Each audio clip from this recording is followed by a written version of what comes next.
Assalamualaikum warahmatullahi wabarakatuh. Channel ini membahas tentang dimensi sejarah Indonesia. Materi video ini diambil dari berbagai sumber. Buang energi negatif dan ambil sisi positifnya. Selamat menyaksikan. Syekh Siti Jenar. Syekh Siti Jenar juga dikenal dalam banyak nama lain, antara lain Siti Brit, Lemah Bang, dan Lemah Abang. Adalah seorang tokoh yang dianggap sufi dan juga salah satu penyebar agama Islam di Pulau Jawa.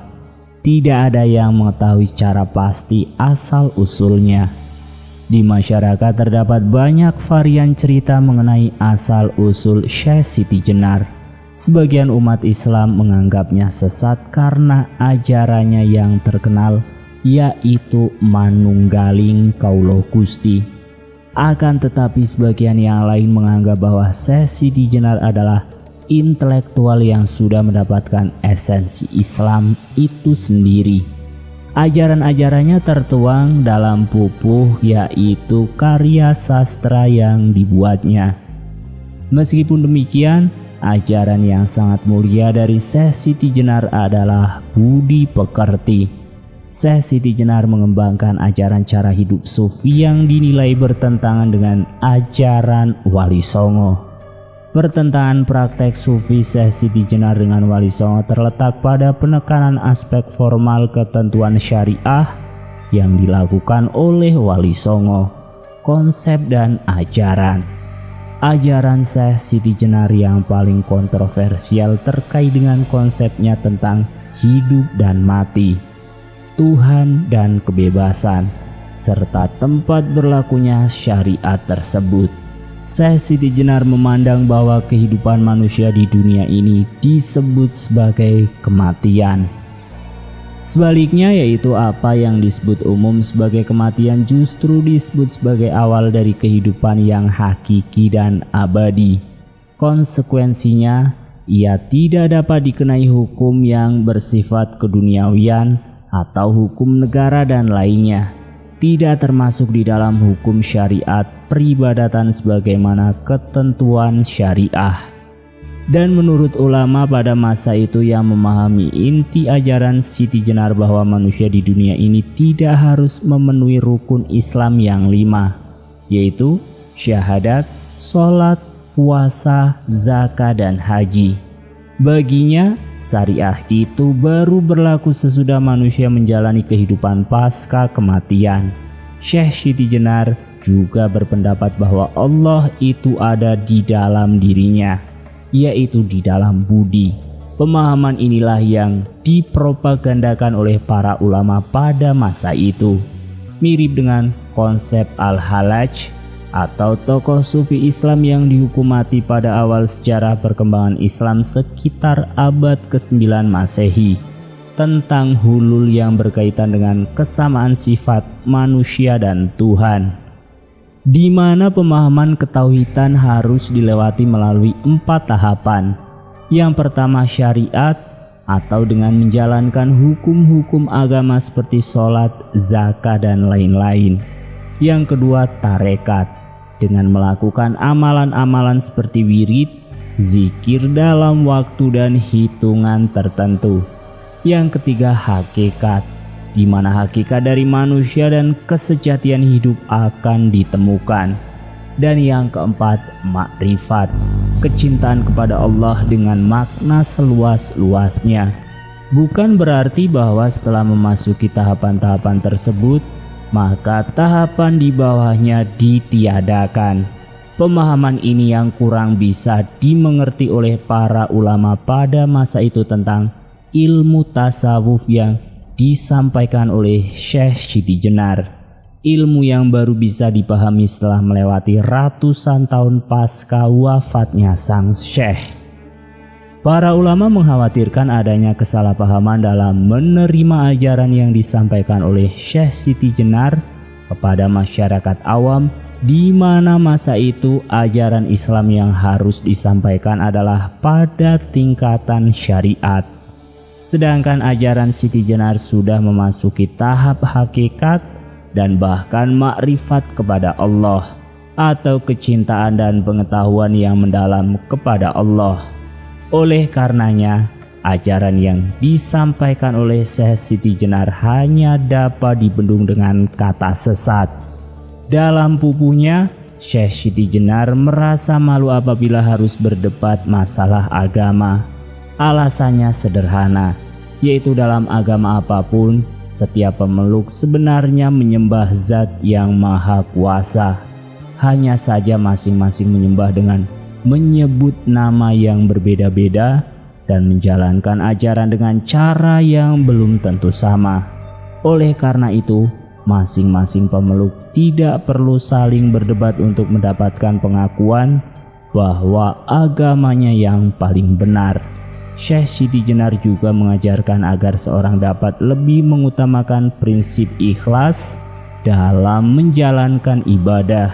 Orang yang beribadah dengan mengharapkan surga atau pahala berarti belum bisa disebut ikhlas. Dalam ajaran ini, pendukungnya berpendapat bahwa Syekh Siti Jenar tidak pernah menyebut dirinya sebagai Tuhan. Manunggaling Kaulo Gusti dianggap bukan berarti bercampurnya Tuhan dengan makhluknya, melainkan bahwa Sang Pencipta adalah tempat kembali semua makhluk. Dan dengan kembali kepada Tuhannya, manusia telah menjadi sangat dekat dengan Tuhannya. Dan dalam ajarannya, Manunggaling Kaulo Gusti adalah bahwa di dalam diri manusia terdapat ruh yang berasal dari Ruh Tuhan sesuai dengan ayat Al-Quran yang menerangkan tentang penciptaan manusia. Atau ketika Tuhan berfirman kepada malaikat, "Sesungguhnya aku menciptakan manusia dari tanah, maka apabila telah kusempurnakan kejadiannya dan kutiupkan kepadanya rohku, maka hendaklah kamu tersungkur dengan bersujud kepadanya." Al-Quran Surat As-Sa'ad ayat 71 hingga 72. Dengan demikian ruh manusia akan menyatu dengan ruh Tuhan dikala penyembahan terhadap Tuhan terjadi. Perbedaan penafsiran ayat Al-Quran dari para murid Syekh Siti Jenar inilah yang menimbulkan polemik bahwa di dalam tubuh manusia bersemayam ruh Tuhan, yaitu polemik paham Manunggaling Kaulo Gusti. Kontroversi yang lebih hebat terjadi di sekitar kematian Syekh Siti Jenar. Ajaran yang amat kontroversial itu telah membuat gelisah para pejabat kerajaan Demak Bintoro. Di sisi kekuasaan, kerajaan Demak khawatir ajaran ini akan berujung pada pemberontakan, mengingat salah satu murid Syekh Siti Jenar, Ki Ageng Pengging atau Ki Kebuh Kenongo adalah keturunan elit Majapahit, atau sama seperti Raden Patah, dan mengakibatkan konflik di antara keduanya.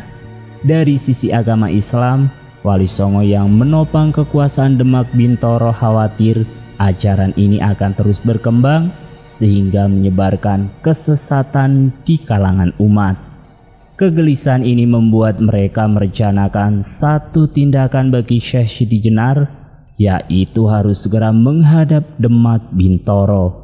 Pengiriman utusan Syekh Dumbo dan Pangeran Bayat ternyata tak cukup untuk dapat membuat Syekh Siti Jenar memenuhi panggilan Sri Narendra Raja Demak Bintoro untuk menghadap ke kerajaan Demak. Hingga konon akhirnya para wali songo sendiri yang akhirnya datang ke desa Krendasawa di mana perguruan Syekh Siti Jenar berada. Para wali dan pihak kerajaan sepakat untuk menjatuhkan hukuman mati bagi Syekh Siti Jenar dengan tuduhan telah membangkang kepada raja. Maka berangkatlah 5 wali yang diusulkan oleh Syekh Maulana Mahribi ke desa Krendasawa. Kelima wali itu adalah Sunan Bonang, Sunan Kalijogo, Pangeran Modang, Sunan Kudus, dan Sunan Geseng. Sesampainya di sana, terjadi perdebatan dan adu ilmu antara kelima wali tersebut dengan Syekh Siti Jenar. Menurut Syekh Siti Jenar, kelima wali tersebut tidak usah repot-repot ingin membunuh dirinya, karena beliau dapat meminum tirta marta atau air kehidupan sendiri. Ia dapat menjelang kehidupan yang hakiki jika memang ia dan budinya menghendaki. Tak lama terbucurlah jenazah Syekh Siti Jenar di hadapan kelima wali. Ketika hal ini diketahui oleh murid-muridnya, serentak keempat muridnya yang benar-benar pandai yaitu Ki Bisono, Ki Donoboyo, Ki Cantulo dan Ki Pringgoboyo pun mengakhiri kematiannya dengan cara yang misterius seperti yang dilakukan oleh gurunya di hadapan para wali. Kisah pada saat pasca kematian. Terdapat kisah yang menyebutkan bahwa ketika jenazah Syekh Siti Jenar disemayamkan di Masjid Demak menjelang sholat Isya, semerbak beribu bunga dan cahaya kilau kemilau memancar dari jenazah Syekh Siti Jenar. Jenazah Syekh Siti Jenar sendiri dikuburkan di bawah Masjid Demak oleh para wali. Pendapat lain mengatakan ia dimakamkan di Masjid Mantingan, Jepara dengan nama lain. Setelah tersiar kabar kematian Syekh Siti Jenar, banyak muridnya yang mengikuti jejak gurunya untuk menuju kehidupan yang hakiki. Di antaranya yang terceritakan adalah Kiai Lonteng dari Semarang, Ki Kebo Kenongo dan Ki Ageng Tingkir. Diposting oleh Joko Sulistyo. Wallahu alam bishawab. Sekian, terima kasih. Salam Rahayu. Wassalamualaikum warahmatullahi wabarakatuh.